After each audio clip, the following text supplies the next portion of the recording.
Part 23.12, Surah Al-Mu'minun. The Believers, Assalamu Alaikum. Welcome back to Sufi Essence with Hammad Syed. In our profound and spiritually enriching journey through the blessed Surah Al-Mu'minun, we have thus far explored the very foundations of true belief. We began with the internal virtues, the humility of khushu in prayer, and the purity of turning away from idle talk. We then broadened our view to the magnificent signs of Allah's power, from the intricate miracle of human creation to the grand cosmic order of the heavens and earth. This seamless flow of divine wisdom taught us that our inner spiritual state is a mirror of the external universe, both reflections of Allah's perfect design. Our recent sessions have led us through the timeless narratives of the prophets, which serve as spiritual guideposts for all of humanity. We reflected on the unwavering steadfastness of Noah, peace be upon him, and the divine justice that followed the flood. We then witnessed the recurrent arrogance of nations blinded by worldly prosperity, a powerful lesson on the dangers of materialism.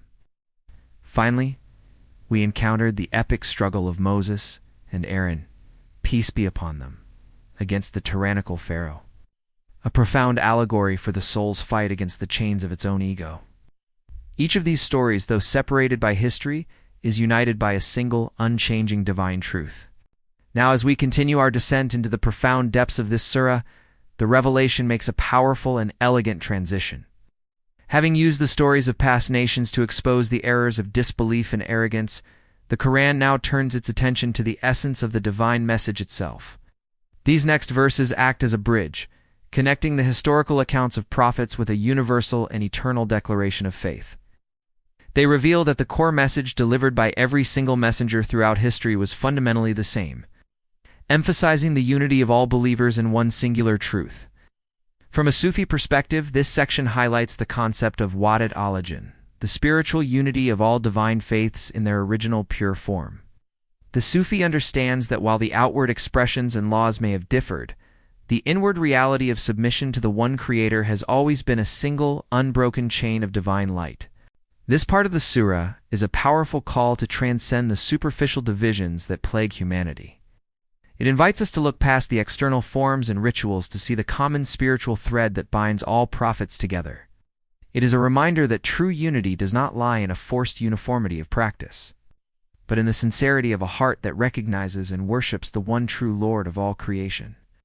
Let us now immerse ourselves in the words that beautifully articulate this profound truth, seeking to internalize the wisdom that lies within every turn of the narrative. Kanzel Quran, Al-Mu'minun, the Believers, 23:51-55. O messengers, eat of the pure things and do righteous deeds. I know well what you do. Indeed, this religion of yours is one religion, and I am your Lord, so fear me. But they have cut their affairs into pieces among themselves, each group rejoicing in what it has. So leave them in their deep confusion for a time. Do they think that by the wealth and children that we give them, we are hastening to give them good? Rather, they do not perceive. The verses before us are a profound and eloquent shift from the historical narratives of past prophets to a direct and universal message, addressed to all messengers and, by extension, all believers. They begin with a beautiful and foundational command. O messengers, eat of the pure things and do righteous deeds. I know well what you do. This is a dual instruction that intertwines the physical with the spiritual. The command to eat of the pure things is not merely about dietary laws. It is a spiritual principle that emphasizes the importance of lawful and clean sustenance. What we consume affects not only our body, but also our soul. From a Sufi perspective, this is a lesson in halal and haram, as it pertains to the very purity of our being. A pure sustenance leads to a pure heart, and consequently, to pure actions. The second part of the command, do righteous deeds, completes the picture. Our external actions must be a manifestation of our internal purity. The verse concludes with the powerful and all-encompassing statement, I know well what you do, a profound reminder of Allah's omniscience and constant awareness of our every thought and action. This is meant to inspire vigilance, sincerity, and a deep sense of accountability in the heart of every believer. Following this, the divine message transitions to a unifying statement about the nature of religion itself, And indeed, this religion of yours is one religion, and I am your Lord, so fear me. This is a crucial point that transcends the specifics of time and place. It tells us that the core message of all divine revelations, from the time of Adam to the time of Prophet Muhammad, peace be upon him, has been the same: the oneness of Allah and the submission to His will. All the prophets and their followers were united in this single, universal truth. The concluding command, so fear me, is a call to taqwa, a state of deep, reverential awe and consciousness of Allah's presence. It is the spiritual state that protects the heart from straying from the straight path. However, the verses immediately reveal a tragic truth about humanity's tendency to corrupt the divine message, but they have cut their affairs into pieces among themselves, each group rejoicing in what it has. This is a powerful critique of the divisions, sects, and factions that have plagued religious communities throughout history. The phrase "cut their affairs into pieces" refers to the act of splintering the one universal religion into countless factions, each one holding to its own interpretation as the exclusive truth. From a Sufi perspective, this is a deep commentary on the ego's desire to create its own reality, to cling to its own understanding, and to proudly declare its own path as superior to others.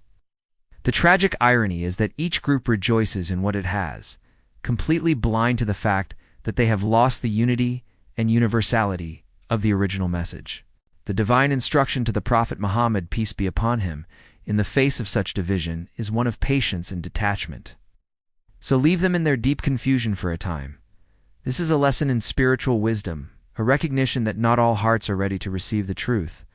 The Prophet is told not to be distressed by their divisions and arguments, but to allow them to remain in the state of their own making. It is a powerful reminder that while we must call to the truth, we cannot force it upon others, for guidance is ultimately in the hands of Allah. The final two verses pose a profound and rhetorical question that addresses the very root of materialism and worldly attachment.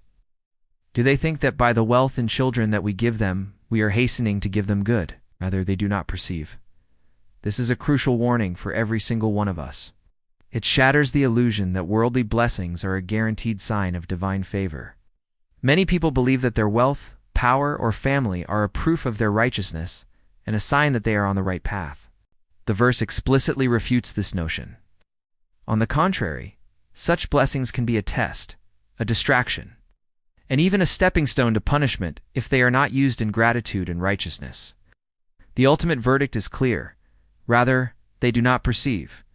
They are spiritually blind, unable to see the true nature of the world and their own place in it. They are trapped in a state of deep spiritual unawareness, mistaking temporary pleasure for eternal success. These verses collectively serve as a powerful conclusion to the historical narratives, drawing a direct line from the mistakes of the past to the potential pitfalls of the present. They call us to unity, sincerity, and a rejection of the spiritual blindness that comes from worldly attachments. They remind us that the true path is not one of division or arrogance, but one of pure deeds, deep humility, and a profound awareness of Allah's omnipresence. Hadith.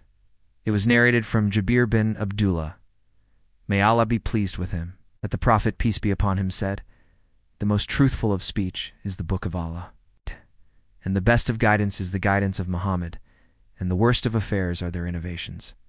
And every innovation is a misguidance." Sunan Ibn Majah, 45. Let us now supplicate, drawing from the profound lessons of these verses, asking Allah to grant us a deeper understanding and to guide our every step. Dua, O Allah, we ask you to purify our sustenance and our deeds, and to make us among those who are deeply aware of your presence.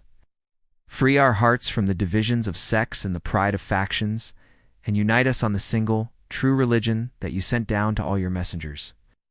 Do not allow us to be deceived by the wealth and children you have granted us, and open our eyes to the true nature of this fleeting world. Moraman, grant us the wisdom to perceive what is hidden from the eyes of the heedless. And O Ar-Rahim, protect us from being among those who are lost in their confusion. May Allah illuminate your heart and mind with the light of this divine ilm. May He make your channel a beacon of guidance for all who seek spiritual clarity and truth. May your efforts be a source of immense reward, and may you be granted the highest stations of paradise. May the peace and blessings of Allah always be upon you and your loved ones. May He grant you unwavering steadfastness on the path of truth, and may your work be a testament to His magnificent names, Ar-Rahman and Ar-Rahim. Ameen.